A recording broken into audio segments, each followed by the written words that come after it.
What's up, folks? I wanted to take a minute to go ahead and jump in and talk a little bit about gaming news. We've seen this wild year, right? So throughout last year, we saw a ton of, and into this year, we've seen a ton of layoffs in the gaming sector and a lot of big, very public corporate responses to things like the failure of Immortals of Avenium, whatever they called it.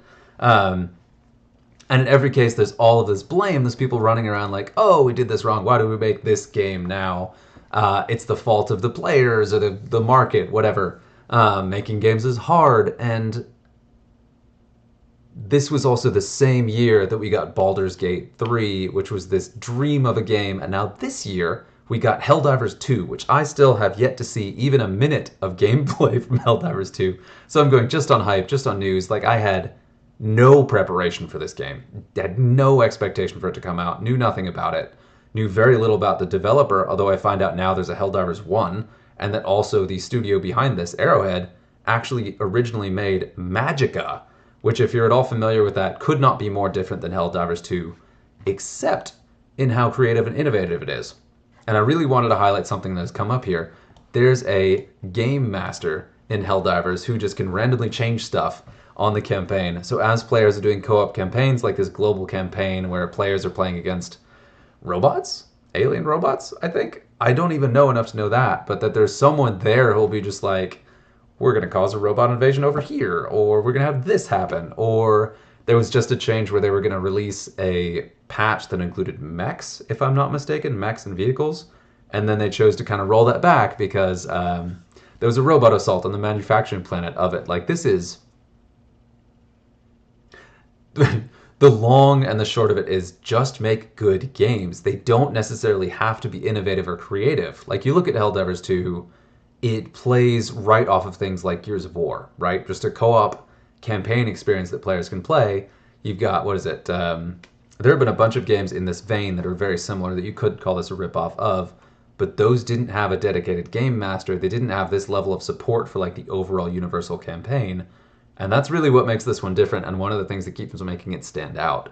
Like, it's phenomenal. But that's the thing. Like, the mechanics are good, the gameplay is good, people have quibbles, but generally the responses have been overwhelmingly amazing. And it's a game made by gamers, for gamers, who understood what they were making. And they didn't necessarily ask, does the market need this game right now? Is this going to appeal to players, right?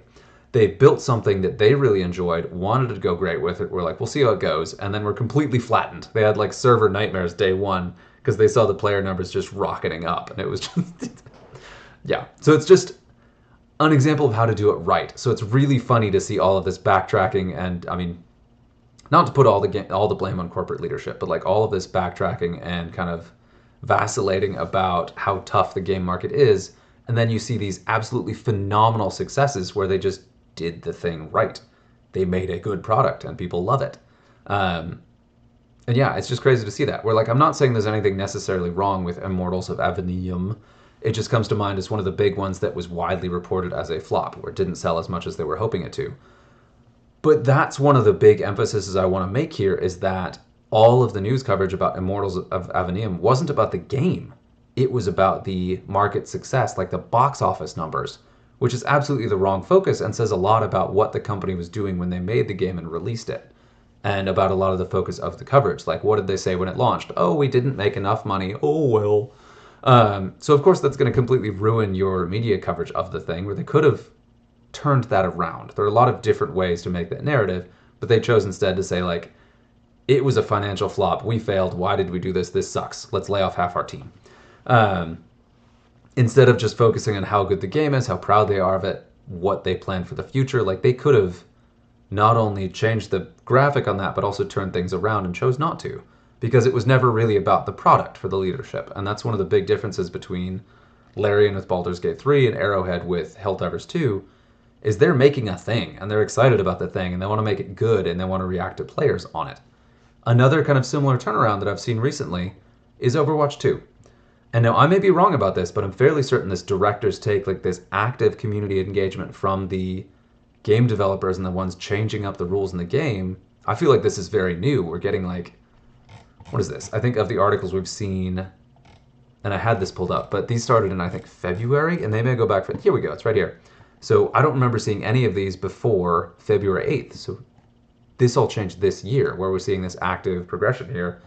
And it's engaging the community, talking about the changes they're making, and not being afraid to make like big changes, which is really cool. So like if we're talking about what you need to do to make the game, you need to do this.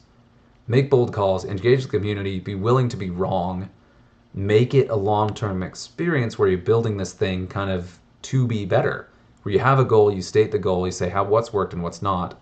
Um, this is how to really do it well. And Overwatch 2 has languished for a while. There hasn't been a ton of development and a massive amount of negative backlash.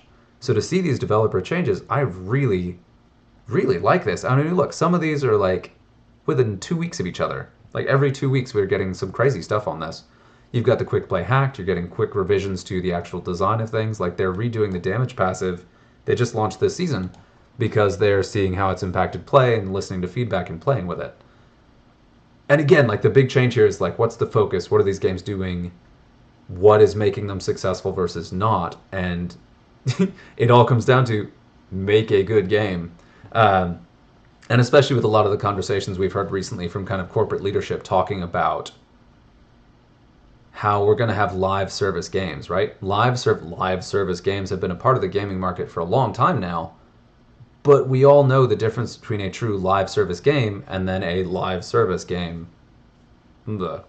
I do think that Overwatch 2 has turned into a really, really positive direction with their live service rollout. I think Helldivers 2, especially with this whole Game Master thing, I can't stop thinking about that, is off to an amazing start of being an actual live service game where a lot of the time we see companies, not game developers, I'm going to say companies because that's a different focus here, release live service games where you get minimal support. I think the most egregious thing that comes to mind is, again, Diablo 4, RIP, with what was it, a $40, probably lowballing it, but $40 to get a different color of town portal. Y'all. That is not live service. That is...